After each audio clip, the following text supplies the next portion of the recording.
The atlatl, or spear thrower, is probably not something that you are very familiar with, though I could probably guarantee that your ancestors were. Um, the atlatl is essentially this.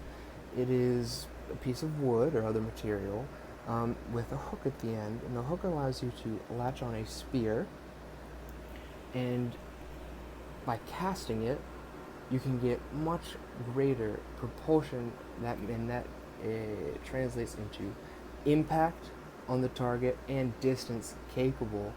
Uh, the distance is capable of being thrown. And the atlatl has been used by a variety of cultures, maybe the majority of cultures at some point before the advent of the bow and arrow, including this area here. It has continue to be used in places such as Mexico, the Amazon, and among indigenous groups in Australia. Um, it fell out of favor in a good deal of places, including here in the eastern United States, due to the prevalence of small game following the end of the Ice Age. And you see, the atlatl was vital.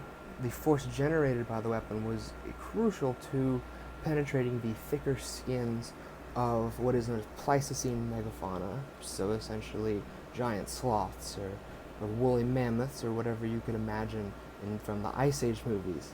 And it fell out of use and was supplemented by the bow and arrow. However, it continued to be perpetuated in a variety of different forms, and that's what we're going to be exploring. I've done extensive research on this topic for a few years now, both here in the United States as well as in Peru.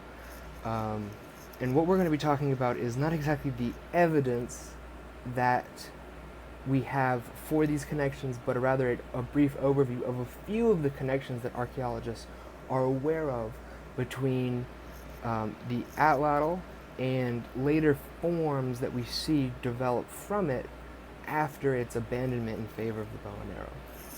Okay, so the first image I'm going to be showing you is this right here, and this is a collection of atlatls found in a cave in Texas, and I'll let you draw your attention here to this bilobed, what it becomes known as among archaeologists, a sort of bilobed finger holes here. Now, as you saw with mine just has one finger hole, doesn't need to have two, but a good deal of the atlatls that are made in North America possess these sort of two finger holes in the weapon. And that's going to be important in a second here. Now, the first sort of perpetuated form, you could say, is that I'm going to show you are Calumet pipes. Calumet pipes, you can think of them as peace pipes. They come up in Western movies and that kind of thing. Primarily used by indigenous peoples of the Midwest and Great Plains. And so here's a Calumet pipe from the Illinois people. And what I want you to notice here is that it is very flat. The wood board here is very flat, as were a good deal of atlatls that were utilized in the southeast. Very flat board. And another thing that archaeologists note is the atlatls' connection to fires, and this can be seen here in the use of it as a pipe. And then another thing, this is something that I'm very fond of, are canoe pipes, which are particular to the southeast United States. Very, very much so well known among researchers of Cherokee archaeology. And so you see here you have these two holes here, and that is going to go in line with that concept we said earlier of bilobed.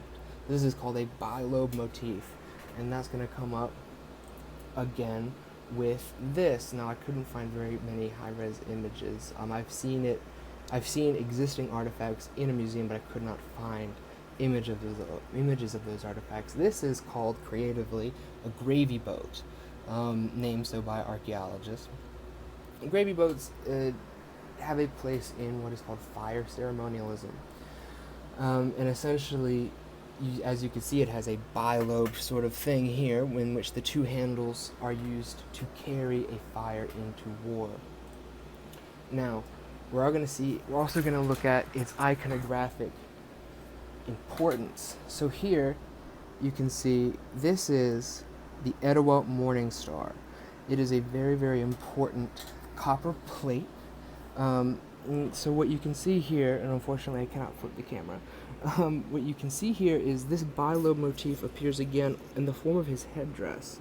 Also, according to well-known stories, this man goes by many names: the Morning Star, the Birdman, the Great Thunder. His arrows are in the form of feathers on his wings, and he can utilize those to launch what are called the darts of dawn, which bring the sun, which is part of his relation to the morning star. And so you can see here, this is a mace or a scepter of some kind. It utilizes that bilobe motif, and these scepters here are seen across the American Southeast and Mississippian world, as it is called, and they were thought to be utilized as a sort of ceremonial object. And then you can also see there's clear relation here with Mesoamerican deities. This is the Mesoamerican deity of the morning star, Tlahuizcalpentecutli.